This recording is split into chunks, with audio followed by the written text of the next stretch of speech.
TVN24 news নেটওয়ার্কের নিয়মিত আয়োজন দ্য ভিউজ অনুষ্ঠান থেকে আপনাদের সবাইকে স্বাগত জানাচ্ছি আমি রানা আহমেদ। সুপ্রিয় দর্শক, আপনারা এই মুহূর্তে যারা ঘরে টেলিভিশন সেটের সামনে বসে অনুষ্ঠানটি দেখছেন কিংবা আরেকটু পরে টেলিভিশন সেটের সামনে বসে আপনাদের এই প্রিয় অনুষ্ঠানটি উপভোগ করবেন, কিংবা এই মুহূর্তে যারা ফেসবুক লাইভে ঢুকেছেন অথবা আরেকটু পরে ফেসবুক লাইভে ঢুকবেন, কিংবা আরও পরে সময় সুযোগ মতো যারা ইউটিউবে অনুষ্ঠানটি দেখবেন, তাদেরকেও আগাম স্বাগত জানিয়ে রাখি। সুপ্রিয় দর্শক, আজকের অনুষ্ঠানটি আমরা বরাবরের মতো দুটো ভাগে ভাগ করেছি। তবে প্রথম ভাগটি শুরু করবো একটি সুখবর দিয়ে, অত্যন্ত সুখবর, ভালো খবর।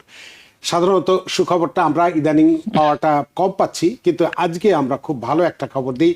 আজকের অনুষ্ঠান শুরু করতে চাই যে সেই সুখবরটি হতে পারে আমাদের নিউ ইয়র্ক স্টেটের বাড়ির মালিক হতে পারে, সিটির বাড়ির মালিক হতে পারে, এবং পাশাপাশি আমরা যারা ভাড়াটে আছি তাদের জন্য। কি সেই সুখবর?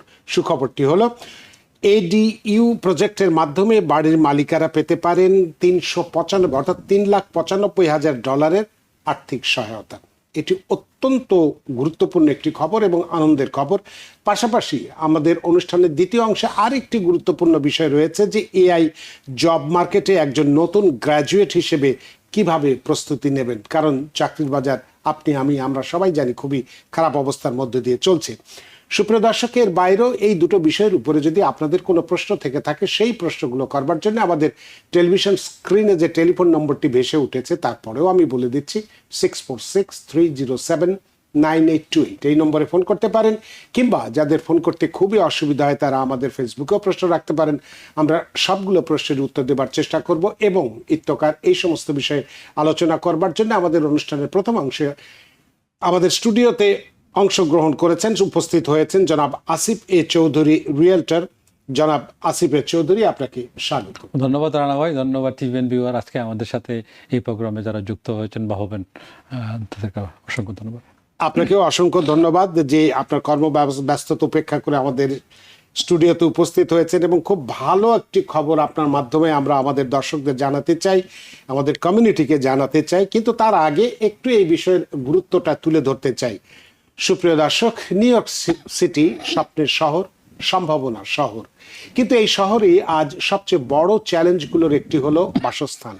বাড়ি ভাড়া আকাশ ছোঁয়া, আর নিজের একটি বাড়ি থাকা তো অনেকের কাছে যেন এক দুঃস্বপ্নের পাহাড়। ঠিক এই সময় সামনে এসেছে এক নতুন সম্ভাবনার দরজা, এমন একটি উদ্যোগ যা শুধু বাড়ির মালিকদের জন্য নয়, বরং পুরো শহরের জন্য হতে পারে একটি গেম চেঞ্জার। কল্পনা করুন তো, আপনার নিজের বাড়ির ভেতরেই বা পেছনের উঠোনে আপনি তৈরি করতে পারেন একটি ছোট্ট আলাদা বসবাসযোগ্য ইউনিট, যাকে বলা হয় অ্যাক্সেসরি ডুয়েলিং ইউনিট বা সংক্ষেপে এডিইউ। আর সেই ইউনিট তৈরি করতে আপনি পেতে পারেন সর্বোচ্চ $3,95,000 পর্যন্ত আর্থিক সহায়তা। হ্যাঁ, আপনি ঠিকই শুনেছেন। আর এই উদ্যোগ শুধু আপনার বাড়তি আয়েরই সুযোগ তৈরি করছে না, বরং এই সিটির ক্রমবর্ধমান হাউজিং সংকট মোকাবেলায় দিচ্ছে একটি বাস্তবসম্মত সমাধান। অন্যদিকে অনেক পরিবারের জন্যই এটি হতে পারে এক নতুন আশার আলো, একটি অতিরিক্ত ভাড়া ইউনিট যেখানে থাকতে পারেন একজন ভাড়াটিয়া কিংবা আপনার পরিবারের কেউ। কিন্তু প্রশ্ন হচ্ছে, এই সুযোগটি আসলে কিভাবে কাজ করে, কে কে বা কারা এই সুবিধা পেতে পারেন, এর পেছনে কি শর্ত আছে, এবং সবচেয়ে গুরুত্বপূর্ণ, এটি কি সত্যি নিউ ইয়র্ক সিটির হাউজিং সমস্যার সমাধানে কার্যকর ভূমিকা রাখতে পারবে? আর এইসব প্রশ্নের উত্তর খুঁজতেই আজকের অনুষ্ঠানে আমাদের সাথে রয়েছেন এমন একজন অভিজ্ঞ রিয়েলটর, যিনি দীর্ঘদিন ধরে এই বিষয়টি নিয়ে কাজ করছেন সরাসরি মাঠ পর্যায় থেকে। তো চলুন শুরু করা যাক আজকের অনুষ্ঠানের মূল আলোচনা। এডিইউ প্রজেক্টের মাধ্যমে বাড়ি মালিকেরা পেতে পারেন $395,000 আর্থিক সহায়তা। জনাব আসিফ চৌধুরী, আমি গুরুত্বটাকে একটু তুলে ধরেছি, আপনার কাছে বিস্তারিত জানতে চাইব, কারণ এটি অত্যন্ত ভালো একটি খবর। তো প্রথমেই আপনার কাছে যে বিষয়টি জানতে চাইব যে এই নিউ ইয়র্ক সিটিতে এডিইউ বা অ্যাক্সেসরি ডুয়েলিং ইউনিট আসলে কি, এবং কেন এটি এখন এতটা জনপ্রিয়তা পাচ্ছে? ধন্যবাদ রানা ভাই, ধন্যবাদ ভিউয়ার যারা আমাদের সাথে এই প্রোগ্রামে যুক্ত হয়েছেন। এডিইউ আসলে আমাদের এই যে নিউ ইয়র্ক সিটির 5 বরোর যে অ্যাফোর্ডেবিলিটি বলেন বা যে হোম ক্রাইসিস যেটা বলেন, সেটার কে মোকাবেলা করতেই আসলে এটা ক্রিয়েট করা হয়েছে, এবং অন্যান্য স্টেটেও কিন্তু এটা নিয়ে আরও ফলো আপ চলতেছে। অন্যান্য স্টেটও এই অ্যাডাপ্টেবিলিটিটা করতে যাচ্ছে, বা অলরেডি কোনো ছোটো ছোটো শহর যেমন বিংহাম টমের মতো বা ছোট যারা ওরাও চিন্তা ভাবনা করতেছে এটা ইমপ্লিমেন্ট করার, যেগুলো তার আলটিমেটলি একটা সময় এই আমাদের নিউ ইয়র্ক সিটি থেকে এটার বিস্তৃতি ঘটে হয়তো সারা স্টেটেই এটা ছড়িয়ে জি পড়বে। জি এটা ক্যালিফোর্নিয়ার তো চিন্তা ভাবনা হচ্ছে, ফ্লোরিডার তো চিন্তা ভাবনা হচ্ছে, যেখানে যেখানে হাউজিং এর ক্রাইসিস Crisis বেশি। বেশি সেই জায়গাগুলোতে এরা করতেছে, কারণ জায়গা তো খালি পড়ে আছে। হ্যাঁ, কিন্তু অনেকের আবার দেখা যাচ্ছে যে জায়গা আছে কিন্তু ফাইন্যান্সিয়াল মিনটা নাই, যে এই প্রজেক্টটা করুন। কারণ একটা কনস্ট্রাকশন প্রজেক্টে তো অনেক কিছুর জিনিস জড়িত আছে, বিল্ডিং পারমিট, ডিজাইন, আপনার sour line, plumbing line, water, electricity, এগুলো অনেকগুলো ব্যাপার যেগুলো আছে, যেগুলো হয়তো নর্মাল মানুষের পক্ষে এটা ডিল করা সম্ভব না। তো সেই জন্যই নিউ ইয়র্ক স্টেট এবং সিটি একটা ফান্ডিংয়ের ব্যবস্থা করেছে। বাট ওটা কোয়ালিফাই করতে হবে, কে কতটুকু পাবে সেটা নির্ভর করবে আপনার ট্যাক্স রিটার্ন, আপনার ইনকাম বা আপনার আনুষঙ্গিক যে মানে পরিস্থিতি আছে। একেবারে আমি সবাই চাইলাম আর সবাইকে 3,95,000 দেবে এমনটি নয়। আমার মনে হয় না সেটা পাওয়া সম্ভব হবে। মানে যারা কোয়ালিফাই করবে, যারা ইলিজিবিলিটি যেটা আছে সেটা ওই এইচপিডির মাধ্যমে যখন আপনি অ্যাপ্লিকেশনটা প্রসেস করবেন তখন ওরা আপনাকে এক্সাক্ট অ্যামাউন্ট আপনাকে বলে দিবে। বাট নানাদারলেস একটা অ্যামাউন্ট আপনি পাবেন, যেহেতু এটা গ্রান্ট, এটা কিন্তু লোন না। এটি আমি আপনাকে বলতে চাচ্ছিলাম যে এটা কি গ্র্যান্ট নাকি ঋণ বা লোন? এটা লোন না, এটা এটা একবারে দিয়ে দিচ্ছে। একবারে দিচ্ছে। এককালীন। হ্যাঁ, তো এটা মনে করেন আপনার বাসার পিছনে আপনার যথেষ্ট জায়গা পড়ে আছে, আপনি 800 স্কোয়ার ফিটের একটা অ্যাপার্টমেন্ট আপনার এল্ডারলি মাম বা বয়স্ক বাবা মার জন্য আপনি করতে পারলেন, বা আপনার কোনো মেয়ে আছে বা ছেলে আছে যেটা আপনার সাথে থাকতে চায় না, বা ওর আলাদা করে ওটা স্পেস দরকার, সেটাতে আপনি ইউজ করতে পারেন। প্লাস সেটাকে আপনি রেন্টাল ইনকামও করতে পারেন, যেমন বেসমেন্ট আছে, এটিক আছে, সেটাকে আপনি কনভার্সন করতে পারেন। বাট এটা সবগুলো প্রোগ্রামে কিন্তু 5 বড়তে, কিন্তু আপনাকে প্রথমে অ্যাপ্লাই করতে হবে যে কন্ডিশন যেগুলো আছে। আপনি এইচপিডির ওয়েবসাইটে যখন যাবেন তখন আপনি দেখতে পারবেন, আপনি অ্যাপ্লিকেশনটা ফলো আপ করতে পারবেন। ফলো আপ করে তখন আপনি ওদের যে ডেজিগনেটেড যে কতগুলো ব্যাংক আছে ওদের মাধ্যমে আপনার এই লোনটা দেওয়া হবে। কারণ বিল্ডিং ডিপার্টমেন্ট তো আর আপনাকে লোন দিবে না বা এইচপিডি দিবে না, বাট সার্টেন ইনস্টিটিউশনের মাধ্যমে আপনার এই প্রসেসটা করতে হবে। সো এইচপিডির ওয়েবসাইটে যখন যাবেন, এডিউ যখন আপনি ক্লিক করবেন, বেসিক্যালি 1 বাই 1 আপনার চলে আসবে। আপনি যদি না বোঝেন তাহলে কেউ প্রফেশনাল কাউকে আপনি হেল্প নিতে পারেন, একজন রিয়েল এস্টেট এজেন্ট নিতে পারেন, একজন মর্গেজ ব্রোকারের সাথে কথা বলতে পারেন, একজন লয়ারের সাথে কথা বলতে পারেন, বা একজন আর্কিটেক্টের সাথে কথা বলতে পারেন। কারণ এগুলো কিন্তু সব রিলেটেড প্রসেস। আপনাকে যদি আপনি ইংলিশ না বোঝেন, কম্পিউটার না বোঝেন, অনেকে আমাদের কমিউনিটিতে এগুলো সেভি না, কম্পিউটার সেভি না, তো যারা বোঝেন তাদের কাছ থেকে আপনি হেল্প নিতে পারেন। এটা কোন ধরনের এই বাড়ির মালিকেরা এই প্রোগ্রামের জন্য যোগ্য বলে বিবেচিত হবে? সবচেয়ে ইজিয়েস্ট যারা সিঙ্গেল ফ্যামিলি 5 বড়তে যারা আছেন, ওয়ান ফ্যামিলি হোম ওনার যারা, তাদের জন্য ইজি, কারণ বেসমেন্টটাও ওনারা করতে পারবেন। পেছনে যদি জায়গা থাকে তাহলে 800 স্কোয়ার ফিটের আরেকটা জায়গা, যেটা আমি বলেছি যে একটা হয়তো উঠোন আছে। গ্যারেজটাকে কনভার্ট করতে পারেন, এটিকটাকে আপনি কনভার্ট। এখন তো এটা তো লিগাল না, বুঝছেন না? যখন আপনি ইলিগালি যখন আপনি রেন্ট আউট করবেন, যদি ইন কেস অফ মনে করেন একটা ফায়ার হয়ে গেলো, একটা ইনসিডেন্ট হয়ে গেলো, ইন্স্যুরেন্স কিন্তু আপনার প্রপার্টি কিন্তু কভার করবে না। অনেকেই এই ধরনের ঘটনা ঘটছে, আমরা এই দীর্ঘ অভিজ্ঞতা থেকে বলতেছি, যারা ইলিগাল কনভার্সন করে। আমাদের নিউ ইয়র্ক সিটিতে তো আবাসন সংকটের কারণে, যদিও আপনি বললেন এটা ইল্লিগাল, যেমন বেসমেন্ট বা এটি, কিন্তু মানুষ করছে, থাকছে, এবং সিটি সেটা জানে, সেটা জানে, কিন্তু কিছু করার নেই, সে কারণে এটা বৈধ করা। সিটি যদি ল এনফোর্স নাও করে, বাট আমি বলতেছি যদি অ্যাক্সিডেন্টের তো কোনো বলে কয়ে আসে না। যখন যদি অ্যাক্সিডেন্ট হয়ে যায় তখন আপনি কি করবেন? তখন কিন্তু আপনি ওই পুরা বিলটা নিয়ে আপনি মনে করেন যদি 2,35,000 হয় ডোয়েলিং এর যদি ইন্স্যুরেন্সটা, সেটা কিন্তু কভার করবে না। 2,35,000 টাকা যদি কস্ট আসে, সে 2,35,000 টাকাই কিন্তু আপনাকেই দিতে হবে। সো দ্য রিস্ক ফ্যাক্টরটা আপনি ক্যান করেন। যদি এই এডিউতে, এই প্রোগ্রামটাতে যদি আপনি অংশগ্রহণ করেন, পার্টিসিপেট করেন এবং অ্যাপ্রুভ হন, তাহলে ওই চিন্তা থেকে আপনি সারা জীবনের জন্য মুক্ত হয়ে গেলেন। প্লাস আপনার একটা প্রপার্টি ভ্যালুটা, যেটা মনে করেন এখন যদি 800,000 হয়ে থাকে, ইউ লুকেন অ্যাট 1.3, 1.4 মিলিয়ন, বা আরও 20-30 বছর পরে সেটা আপনার 2 মিলিয়নেও যায় পৌঁছাইতে পারে। এই যে আপনার ফাইন্যান্সিয়াল যে আপনার গেইনটা আপনি করবেন, সেটা কিন্তু আপনার লাইফ টাইম, আপনার এটা জেনারেশন ওয়েলথ। আপনি ভোগ না করলেও আপনার সন্তানরাও সেই ফ্যামিলি মেম্বাররা সেটা পার্ট হয়ে যাবে। সো আমি মনে করি যারা হোম ওনার আছেন 5 বড়তে, নিঃসন্দেহে নো ডাউটে আপনারা স্পেশালি যারা সিঙ্গেল ফ্যামিলি হোম ওনার তারা অ্যাপ্লাই করুন, এবং কোনো ধরনের হেল্প লাগলে টিভিএন তো আছেই এবং আমিও আছি আপনাদের সহযোগিতার জন্য। তা আমরা বলছি যে সর্বোচ্চ $3,95,000 দেওয়া হবে এই গ্র্যান্ট যেহেতু অনুদান যেহেতু একবারেই আমি পাচ্ছি, এটা আমাকে পরিশোধ করতে হচ্ছে না। তা আমি একটা পরিকল্পনা করলাম যে আমার ব্যাকইয়ার্ডের কথাই যদি বলি বা গ্যারেজের কথাই যদি বলি, আমি হিসাব করে দেখলাম যে $3,95,000 মধ্যে আমার হয়ে যাবে বা ডলারের মধ্যে হয়ে যাবে। সেই হিসেবে আমি আবেদন করলাম, কিন্তু আমি হয়তো অতটা পেলাম না। তাহলে সেক্ষেত্রে কি হতে পারে? আমার কাছে অর্থ নেই, তাহলে কি? আপনার মনে করেন আপনার 3,95,85 না 3,00,000 হইলো, আচ্ছা, 85,000 মনে করেন ডেফিসিট আছে, সেটা আপনি কভার করে নেন। কারণ আপনার অ্যাকচুয়াল যখন এই প্রপার্টিটা আপনি যখন দেখবেন যে আফটার কনভার্সন আমার প্রপার্টি ভ্যালুটা কত হচ্ছে। আচ্ছা, হ্যাঁ, এখন মনে করেন সাপোজ আপনার প্রপার্টি ভ্যালু 700,000, আফটার কনভার্সন সেটা যদি $1.2 মিলিয়ন হয়, বেনিফিটটা কার কাছে যাচ্ছে? আচ্ছা। তা আপনি তো গেইনার হচ্ছেন। এটা ইনভেস্টমেন্ট। মনে করেন আপনি যদি 70,000ও আপনার মনে করেন একটা হোম লোন নিলেন বা কনস্ট্রাকশন লোন নিয়েও যদি আপনি এটা করেন, লং রান কিন্তু আপনি উইনার। কারণ আপনার ওয়ান ফ্যামিলি থেকে আপনি 2 ফ্যামিলিতে যাচ্ছে, বা একটু এক ফ্যামিলি থাকলেও যেটা আমার ব্যাকইয়ার্ড ছিল সেটা আপনি কনভার্সন করতে পারতেছেন। আপনার থাকার স্পেসটা আরো লিগালি আপনার ইমপ্রুভ হচ্ছে, আপনার প্রপার্টি ভ্যালু বেড়ে যাচ্ছে। হয়তো সার্টেন ট্যাক্স হয়তো কিছু বাড়বে, অফকোর্স, যেহেতু আপনি আপনার প্রপার্টি ভ্যালু রিঅ্যাসেস হবে তখন তো কিছু তো ট্যাক্স বাড়বে। বাট দেন এগেন আপনি তো এক ফ্যামিলি কিনে 2 ফ্যামিলির মালিক হচ্ছেন।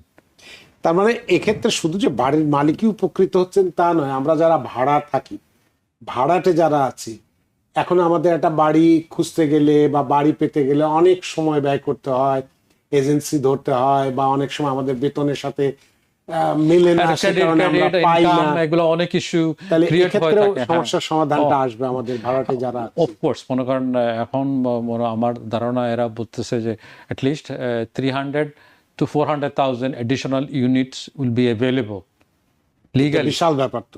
নিউ ইয়র্ক সিটিতে 5 বরোতে আপনার যদি 300-400 অ্যাডিশনাল ইউনিট যদি হয়, স্বাভাবিকভাবে যে এখন যে ক্রাইসিস যেটা আসছে সেই ক্রাইসিসটা কিন্তু কমে আসবে। আমি বলবো না যে কমপ্লিটলি লিভিয়েট হয়ে যাবে, মানে এখন যে আকাশ পাতাল যে সাপ্লাই ডিমান্ড সেটা কিন্তু আর হবে না। মনে করেন অ্যাটলিস্ট সেই এই চাপটা কমে আসবে। মানে আমরা যারা অনেক কষ্ট করে গাদাগাদি হয়ে থাকি তারা সেখান থেকে বেরিয়ে আসতে পারে। দেখি যে আমরা একই এক 1 বেডরুমের বাসায় দেখা যাচ্ছে 3জন 4জন 5জনও থাকতে হচ্ছে, হাজব্যান্ড ওয়াইফ 3টা বাচ্চা নিয়ে স্কুল, মানে টিনেজার বাচ্চা সহ সাফার করতেছে। কারণ ওনারা বলতেছেন ভাই আমি তো পাচ্ছি না, আমি তো চাচ্ছি কিন্তু আমি পাচ্ছি না, আমার তো পাইতে হবে, আমার মুভ করতে হইলে পাইতে হবে। যেমন ভাড়াটিয়া বাড়ির মালিক বাড়ি বিক্রি করবে, কিন্তু টেনেন্ট নোটিশ দেওয়ার পরেও 1, 2, 3 মাস 6 মাস হয়ে গেছে, টেনেন্ট কিন্তু যেতে পারতেছে না, কারণ সে আরেকটা অ্যাপার্টমেন্ট যে ডুয়েলিং ইউনিট যে খুঁজবে সেটা কিন্তু অ্যাভেলেবল না। তো ব্লেমও দেওয়া যাচ্ছে না, আবার ওদেরকে পুশও করা যাচ্ছে না। সো এটা ডিফিকাল্ট সিচুয়েশনের মধ্যে নিউ ইয়র্ক সিটি ডেফিনেটলি অতিবাহিত। তাহলে আপনার কাছে জানতে চাইবে যে এই যে মানে এই এডিইউ যে নির্মাণের যে অনুমোদন বা পারমিট, এই প্রক্রিয়াটা কতটা জটিল বা কতদিন সময় লাগে, বা সাধারণ মানুষ কি ধরনের সমস্যার সম্মুখীন হতে পারে, বা কোথায় আবেদন করলে এটা পাবে? প্রথমে আপনি এইচপিডির ওয়েবসাইটে যেতে হবে, হাউজিং প্রিজার্ভমেন্ট ডেভেলপমেন্ট, তারপর বিল্ডিং ডিপার্টমেন্টও সাথে জড়িত আছে। তো এখন আপনি যখন একটা ওয়েবসাইটে যাবেন তখনই আপনাকে মনে করেন 80% ইনফরমেশন আপনি পেয়ে যাবেন। হ্যাঁ, তারপরেও মনে করেন আপনি একজন আর্কিটেক্টের সহযোগিতা নিতে পারেন।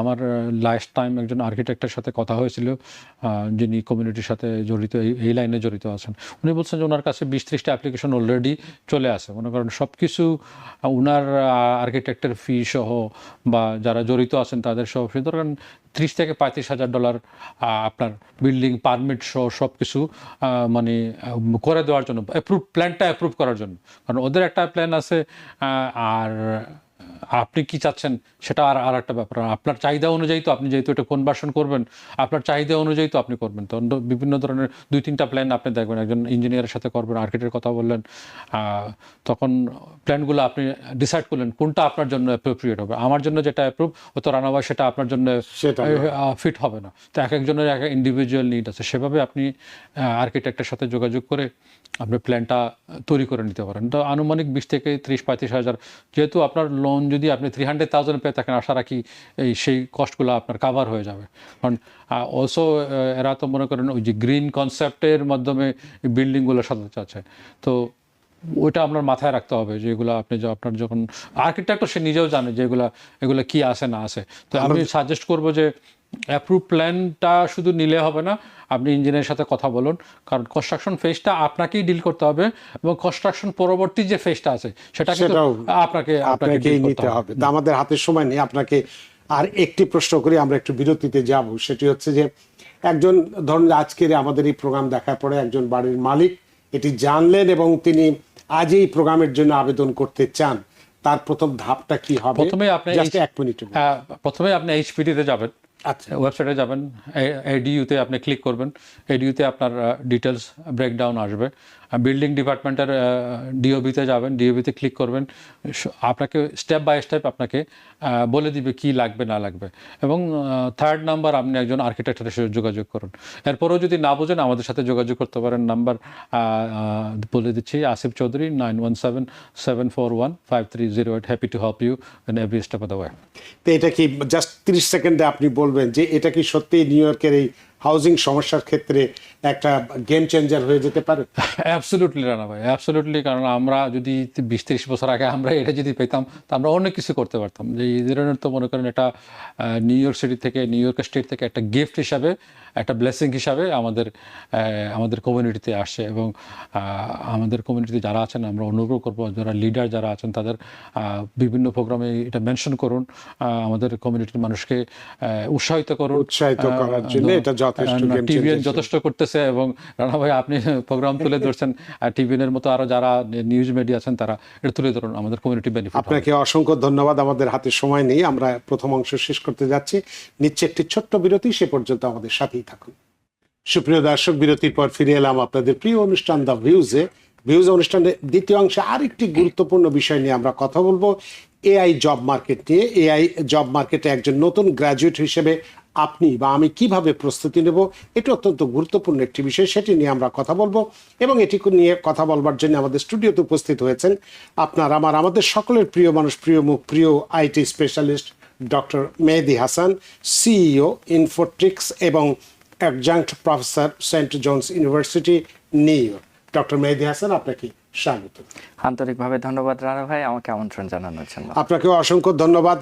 আপনাদের মতো মানুষজনকে আনি এই কারণে যে এই যে বর্তমান যে প্রযুক্তির যুগ এখন এটাকে বলা হচ্ছে, সেই প্রযুক্তির যুগে আমরা যারা অনেকেই এই বিষয় সম্পর্কে জানি না তাদেরকে কিভাবে জানাবো, জানিয়ে তাদেরকে প্রতিষ্ঠিত করার একটা রাস্তা বা আলো আমরা দেখাবো, সেই বিষয়গুলো নিয়ে আপনাদের সাথে আমরা কথা বলতে চাই। এবং আজকে ঠিক তেমনি একটি বিষয় যে যেহেতু এখন এই তথ্য প্রযুক্তির এআই এর যুগই বলা যেতে পারে, সেই যুগের জব মার্কেটে একজন নতুন গ্র্যাজুয়েট কিভাবে প্রস্তুতি নেবে এটা নিয়ে কথা বলবো। তবে আপনার সাথে প্রশ্ন করার আগে এর গুরুত্ব সম্পর্কে দর্শকদেরকে 1 মিনিট তুলে ধরতে চাই। সুপ্রিয় দর্শক, একটা সময় ছিল যখন আমরা ভাবতাম মেশিন শুধু মানুষের নির্দেশ মেনে কাজ করবে, কিন্তু আজ সেই মেশিনই আমাদের ভাষা বুঝছে, ছবি আঁকছে, গান লিখছে, এমনকি সিদ্ধান্তও নিচ্ছে। সে কারণে বলতে পারি আজ আমরা দাঁড়িয়ে আছি এক নতুন যুগের দোরগোড়ায়, আর সেই যুগের নাম আর্টিফিশিয়াল ইন্টেলিজেন্স। কিন্তু এই পরিবর্তনের ঢেউ যখন বিশ্বজুড়ে ছড়িয়ে পড়ছে, তখন সবচেয়ে বড় প্রশ্নটা দাঁড়াচ্ছে আমাদের নতুন প্রজন্ম, আমাদের তরুণ গ্র্যাজুয়েটরা কি এই পরিবর্তনের জন্য প্রস্তুত? আজকের একজন গ্র্যাজুয়েটের সামনে একদিকে যেমন আছে অসীম সম্ভাবনা, বিশ্বের যে কোনো প্রান্তে বসে কাজ করার সুযোগ, উচ্চ বেতনের চাকরি আর নতুন নতুন উদ্ভাবনের দরজা, তেমনি অন্যদিকে আছে অনিশ্চয়তা, তীব্র প্রতিযোগিতা আর দ্রুত পরিবর্তনশীল স্কিলের চাহিদা।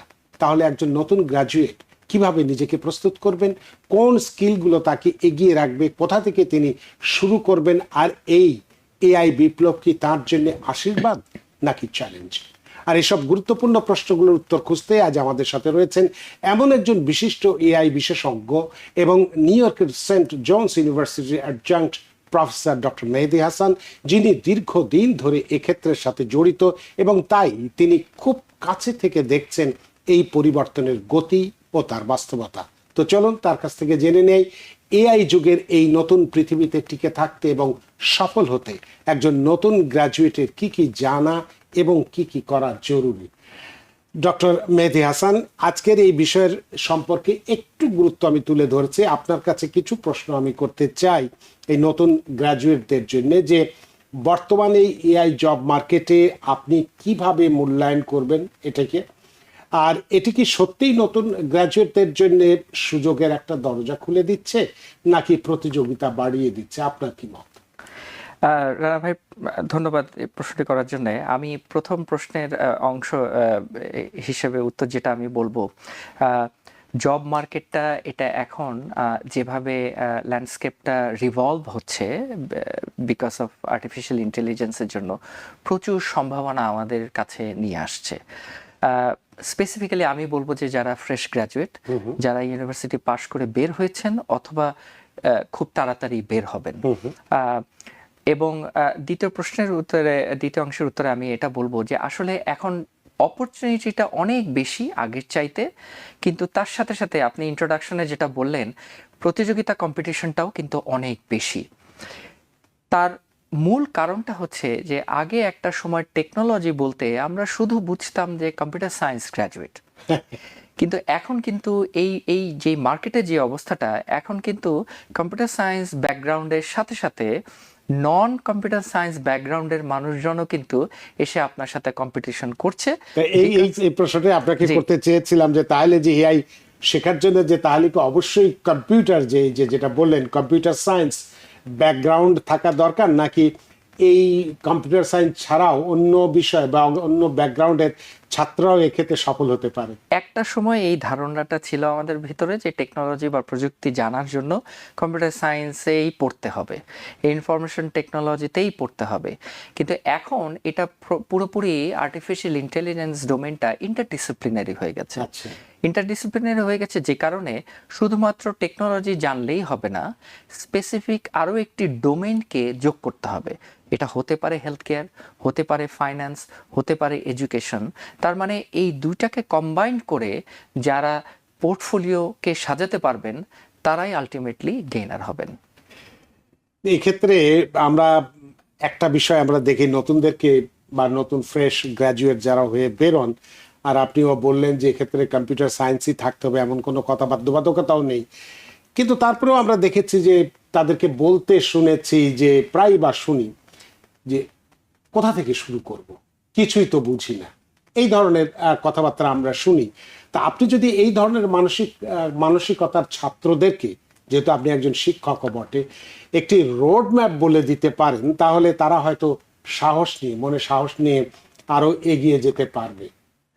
সুন্দর প্রশ্ন। আমরা আসলে নর্মাল হিউম্যান সাইকোলজি যেভাবে কাজ করে, পার্টিকুলারলি আমাদের স্টুডেন্টদের, সেটা হচ্ছে যে 100% আমি এখনো রেডি না।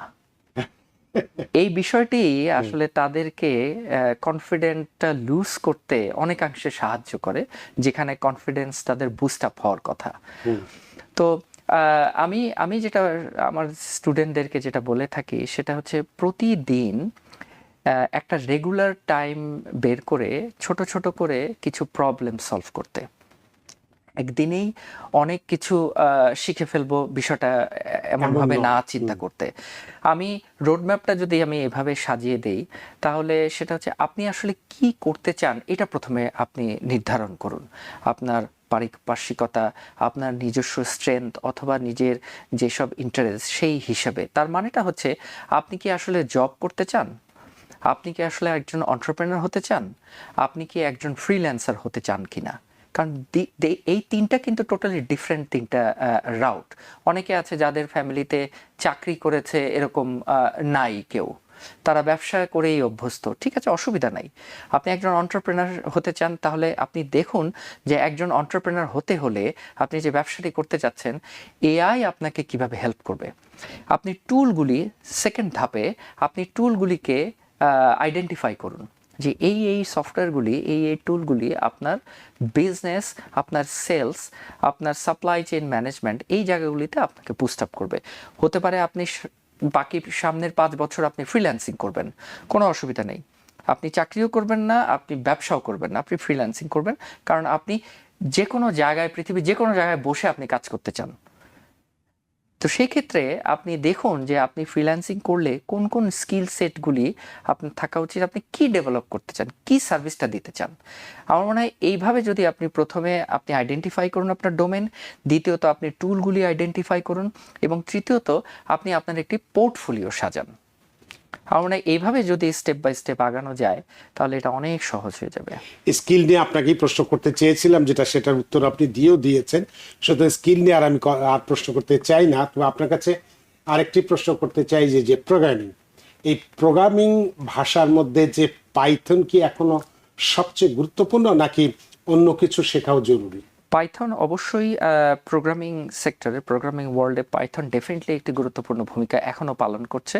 কিন্তু পাইথনের সাথে সাথে এর বিভিন্ন আরও রিলেটেড প্রোগ্রামগুলি, রিলেটেড ল্যাঙ্গুয়েজগুলি কিন্তু চলে এসেছে। এটা হতে পারে টেনসরফ্লো, হতে পারে ডেটা সায়েন্সের কোনো স্ট্রাকচার্ড কোয়েরি ল্যাঙ্গুয়েজ। আমার মনে হয় পাইথনের সাথে সাথে যদি কেউ আইডেন্টিফাই করতে পারে, একটু শিখতে পারে যে ডেটাগুলি কিভাবে কথা বলে। একজন মানুষকে, আমাকে যদি একটা ডেটা সেট দেওয়া হয়, আমার কি সেই সম্পর্কে আইডিয়া আছে কিনা যে এই ডেটাগুলি কিভাবে অ্যানালাইসিস করতে হয়, এবং অ্যানালাইসিস করার সাথে সাথে ডেটাগুলি কিভাবে ট্রান্সলেট করতে হয়, এক্সপ্লেইন করতে হয়।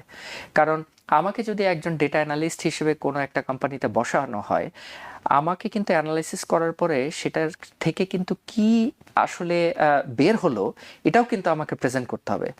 আমি এক্সপেক্ট করতে পারবো না যে আমার সিটিও, আমার সিএফও, আমার সিওও তারাও কিন্তু টেকনিক্যাল ব্যাকগ্রাউন্ড থেকে এসছে না, তারা কিন্তু হতে পারে ডিফারেন্ট ব্যাকগ্রাউন্ড থেকে এসছে। কিন্তু আমার জবটা হবে ডেটাগুলি অ্যানালাইসিস করে সেখান থেকে কি পাওয়া গেল সেই সম্পর্কে তাদেরকে জানানো, যাতে তারা ডিসিশনটা মেক করতে পারে। তাহলে আমি যদি আপনার প্রশ্নে ফেরত যাই, শুধুমাত্র প্রোগ্রামিং ল্যাঙ্গুয়েজটা নিয়েই কাজ করলে হবে না, পাইথন স্পেশালি, তার সাথে সাথে এর রিলেটেড যেসব স্কিল রয়েছে সেই বিষয়গুলি নিয়েও কাজ করতে হবে।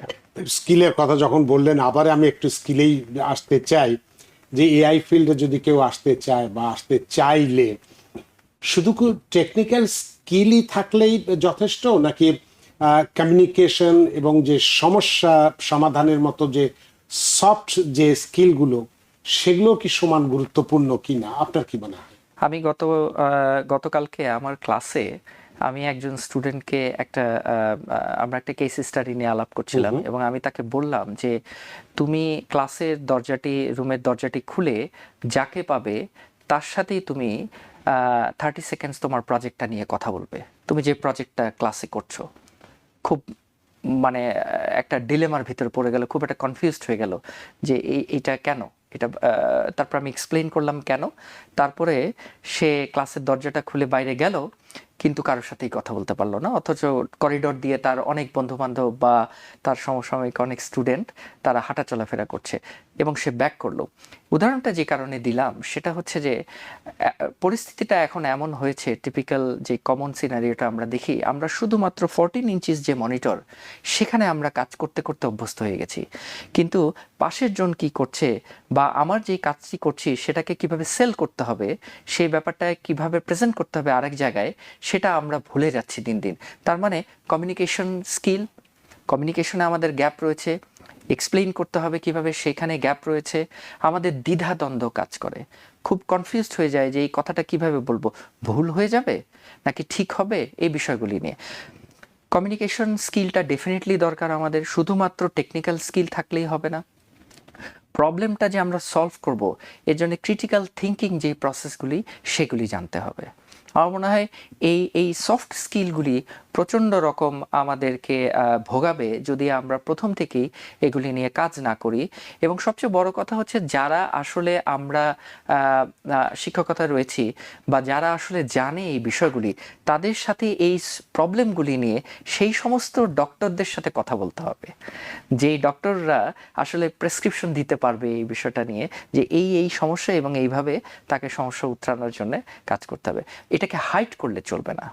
আসলে বিষয়টা বা ক্যানভাসটা এত বড় যে এত বেশি প্রশ্ন আছে, সময়টা তার থেকে অনেক বেশি ছোট বা কম, সে কারণে সব প্রশ্ন করতে পারছি না। একটু চাকরির ক্ষেত্রে আসি, ইন্টারভিউর ক্ষেত্রে আসি আমরা, যে চাকরির ইন্টারভিউতে এআই যে সম্পর্কিত যদি কি ধরনের প্রশ্ন বেশি করা হয়, যেহেতু আপনি চাকরি করেন বিশ্ববিদ্যালয়ে, সেখানেও আপনাকে ইন্টারভিউ নিতে হয়, আবার আপনার নিজের একটি এআই কম্পিউটার ফার্মও আছে, সেখানে আপনি নিয়োগ দেন। তো এই চাকরি প্রার্থী হিসেবে কিভাবে প্রস্তুতি গ্রহণ করলে একজন, আপনি মনে করবেন যে হ্যাঁ একজন সফল ক্যান্ডিডেট কিভাবে পাবেন? দারুণ প্রশ্ন রানা ভাই। আমাদের কোম্পানি ইনফোটেক্স থেকে আমরা একজন ডেটা অ্যানালিস্ট হায়ার করার চেষ্টা করছিলাম। আমরা আসলে প্রথমেই যে প্রশ্নগুলি করে থাকি, টিপিক্যাল প্রশ্নে না গিয়ে কত বছরের এক্সপেরিয়েন্স, নাম কি, কোথায় থাকে, এই প্রশ্নগুলি খুবই মানে এখন ইরিলেভেন্ট হয়ে গেছে। সরাসরি আমরা যেই জায়গাটায় দেখতে চাই, তার ল্যাপটপ নিয়ে আসতে বলি, আমরা তাকে তার ল্যাপটপ ওপেন করতে বলি এবং আমাদেরকে তার কমপ্লিট করা কোনো একটা প্রজেক্ট আমরা দেখাতে বলি, অথবা আমরা বলে দিই যে পাওয়ার পয়েন্টে আমাদেরকে, পাওয়ার পয়েন্ট না মানে ইয়েতে আমাদেরকে দেখাক, প্রজেক্টরে এন্ড টু এন্ড প্রজেক্ট আমাদেরকে এক্সপ্লেইন করতে বলি। ইটস নট লাইক দ্যাট না আমি 30% করেছি, বাকি 70% টাইম পাইনি। পুরোপুরি প্রজেক্ট আমরা দেখাতে বলি এবং তারপরে বলি কোন প্রবলেম ছিল, মেথোডোলজি কি, এবং সে কিভাবে সলভ করেছে। এই বিভিন্ন বিষয়গুলি আমরা তাকে দেখাতে বলি। আমরা কোয়ান্টিটির ওপরে ফোকাস করি না, আমরা কোয়ালিটির ওপরে ফোকাস করি। আমরা দেখতে চেষ্টা করি যে পুরো প্রজেক্টটাতে তার ডেডিকেশনটা কতটুকু ছিল এবং সে প্রবলেমটা যে সলভ করলো, সেই প্রবলেমটা সলভ করার পেছনে তার থট প্রসেসটা কিভাবে কাজ করেছে, কত ডিপলি সে চিন্তা করতে পেরেছে। আমরা আসলে ওই জিনিসগুলি তাকে ওই সম্পর্কিত প্রশ্ন করি, রেদার দেন আমরা প্রশ্নটা গুছিয়ে 10টা প্রশ্নকে গুছিয়ে তাকে 10 জন ইন্টারভিউ দিল, 10 জনকে একই রকম প্রশ্ন করছি। ওই অ্যাপ্রোচে আসলে আমরা আর এখন যাই না। সুতরাং যারা আসছেন জবের জন্য, তাদেরকে ওই ধরনের প্রিপারেশন নিয়ে আসতে হবে যে প্রশ্নগুলি হয়তো আমার পোর্টফোলিও সম্পর্কিতই হবে। তো পোর্টফোলিও নিয়ে যখন কথা বললেন, পোর্টফোলিও নিয়ে একটা প্রশ্ন করি, তাহলে একজন, আমরা যদি দেখি যে নতুন গ্রাজুয়েট কিভাবে একটি তার শক্তিশালী পোর্টফোলিও তৈরি করবেন, বা কি ধরনের প্রজেক্ট থাকলে নিয়োগদাতা ভীষণ ইমপ্রেসড হবেন, যে একজন আইটি কোম্পানির সিইও হিসেবে আপনাদের জানতে চাই। আসলে যেটা বললাম সেটা হলো যে আমাদের স্টুডেন্টদের ভিতরে মোস্ট অফ দ্য স্টুডেন্টেরই এই টেন্ডেন্সিটা আছে যে আমার পোর্টফোলিওটা তো 100% এখনো রেডি না। যখন রেডি হবে, এটা কম করে হলো 3 মাস সময় লাগবে, কারণ আমি এখনো প্রজেক্টগুলি কমপ্লিট করতে পারি নাই। 3 মাস পর থেকে আমি আসলে জবের জন্য অ্যাপ্লাই করতে শুরু করব। আমার মনে হয় ওই অ্যাপ্রোচে না যে যতটুকু আছে, কারো যদি একটা প্রজেক্ট যদি কমপ্লিট করা থাকে 100%, দ্যাটস ভেরি গুড। কারো যদি কমপ্লিট করা না থাকে 100%, 50% নিয়েও কিন্তু সে আসলে জবের জন্য অ্যাপ্লাই করতে পারে, তার পোর্টফোলিওটা সাজাতে পারে। কারণ আমরা যারা ইন্টারভিউ বোর্ডে বসি, তারা কিন্তু ওই 50% দেখলেও কিন্তু অনেক সময় বুঝতে পারি যে তার অ্যাবিলিটি আছে কি নাই বাকি 50% কমপ্লিট করার। অতটুকু কিন্তু আমরা বুঝতে পারি, তার কোডিং স্টাইল বলি অথবা প্রবলেমটা যেভাবে সে সাজাচ্ছে এইগুলির জন্য। আমি যদি বলি পোর্টফোলিওতে কি কি এলিমেন্ট খুব ইম্পর্টেন্ট, একটা হচ্ছে যে তার প্রবলেমটাকে ঠিকভাবে ডিফাইন করতে পারছে কিনা, প্রত্যেকটা প্রজেক্টগুলি সে সাজাতে পারছে কিনা, স্টোরি লাইনগুলি সামনে আনতে পারছে কিনা, এবং তার পার্টিকুলার ইনভলভমেন্টটা কোথায়। হতে পারে টিম ওয়াইজ কাজ করেছে, সে বলতে পারে, কিন্তু তোমার পার্টিকুলার জায়গাটা কোথায় যেখানে তুমি কাজ করেছো, তোমার কন্ট্রিবিউশনটা কোথায়, ওইটাকে আলাদা করে ফোকাস করা। মানে এই জিনিসগুলি তাকে হাজারো মানুষের থেকে কিছুটা হলেও আলাদা করে তুলবে এবং তখনই ইমপ্রেসড হবেন যিনি ইন্টারভিউ নিচ্ছেন তিনি, এবং তার চাকরির ক্ষেত্রে অনেকটা সহজ হয়ে যাবে। সর্বশেষ, আমাদের হাতে সময় নেই, সবশেষে আরেকটা প্রশ্ন করব যে এই জব মার্কেটে প্রবেশ করতে গিয়ে নতুনরা অনেক রকম ভুল করে থাকেন, আমরা দেখেছি। তো সবচেয়ে বড় কোন ধরনের ভুলগুলো করে থাকেন এবং সেগুলো কি, তারা যদি এই ভুলগুলো কিভাবে এড়িয়ে চলতে পারেন, সংক্ষেপে 1 মিনিটের মধ্যে আপনাকে বলতে হবে। রেজুমের ক্ষেত্রে একটা কথা বলি, পোর্টফোলিওর সাথে সাথে রেজুমে তো ডেফিনেটলি প্রথম ধাপেই আমরা দিচ্ছি নাম্বার 1 ডকুমেন্ট। রেজুমেটাকে খুব ওভারওয়েলম না করে যে আমি সব পারি, সমস্ত কিছু পারি, মানে বিভিন্ন রকম এলএলএম তো আমরা ইউজ করে থাকি এখনকার সময়, সেটা হতে পারে জিপিটি, হতে পারে জেমিনাই, হতে পারে ক্লড, বিভিন্ন জায়গা থেকে আমরা সার্চ করে আমি সব জানি এইভাবে না রেডি করে রেজুমেটা আমি যতটুকু জানি এবং যতটুকুতে আমি কনফিডেন্টলি ডিসক্রাইব করতে পারবো, বলতে পারবো, সেইটুকু নিয়ে যদি আমরা পোর্টফোলিওটা বানাই, তাহলে আমার রেজুমেটা বানাই, আমার মনে হয় এটা অনেক বেশি তাকে কনফিডেন্টলি বসতে সহায়তা করবে, কথা বলতে সহায়তা করবে। এবং বিভিন্ন রকম যে প্ল্যানগুলি আছে এগুলিকে সুন্দরভাবে প্রেজেন্ট করা। এবং আবারও যেটা বললাম যে 100% যখন রেডি হবে তখন আমি যুদ্ধে নামবো, সেরকম ভাবনা না ভেবে, এটা না করে যতটুকু আছে এবং সেটুকু দিয়ে আমি যুদ্ধে সেটুকু নামবো। দিয়েই আমি আমার যা অস্ত্র আছে আমি সেটা নিয়ে আমি শুরু করি, ব্যবহার করি। তারপরে আস্তে আস্তে এটা কনস্ট্যান্টলি।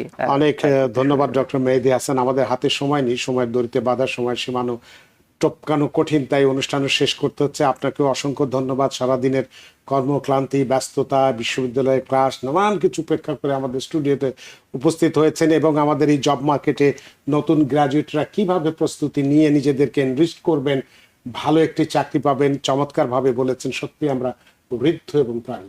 রানা ভাই, আপনাকে অসংখ্য ধন্যবাদ। তার সাথে সাথে টিভিএন 24 এবং তার কর্তৃপক্ষকেও অসংখ্য ধন্যবাদ, কারণ এরকম একটি বিষয়, ইম্পর্টেন্ট বিষয়গুলি নিয়ে আলোচনা করবার সুযোগ করে দেওয়ার জন্য, যাতে আপনাদের অজস্র ভিউয়ার যারা তারা উপকৃত হয়ে থাকেন। আপনাকে আবারও ধন্যবাদ। সুপ্রিয় দর্শক, আজকের অনুষ্ঠানে আমরা দুটো বিষয় নিয়ে কথা বলেছি। একটা সুখবর নিয়ে বলেছিলাম যে এডিইউ প্রজেক্টের মাধ্যমে বাড়ির মালিকেরা কিভাবে $3,95,000 আর্থিক সহায়তা পাবেন, সেটি এই প্রোগ্রাম দেখার পরে, অনুষ্ঠান দেখার পরে অনেকেই জানতে পেরেছেন এবং তারা নিশ্চয়ই আগামীকাল থেকেই চেষ্টা করবেন যে এটা কিভাবে পাওয়া যেতে পারে, কারণ এটা কিন্তু লোন নয়, এটা অনুদান, একবারই আপনি পেয়ে যাচ্ছেন, গ্র্যান্ট আর কি।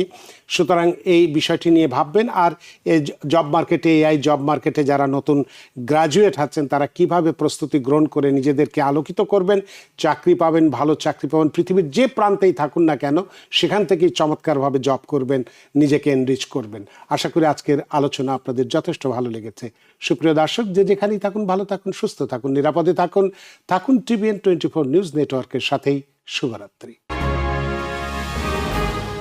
টিভিএন 24 টেলিভিশন দেখতে আজই কল করুন 7187776556। লগ ইন করুন www.totalcablebd.com।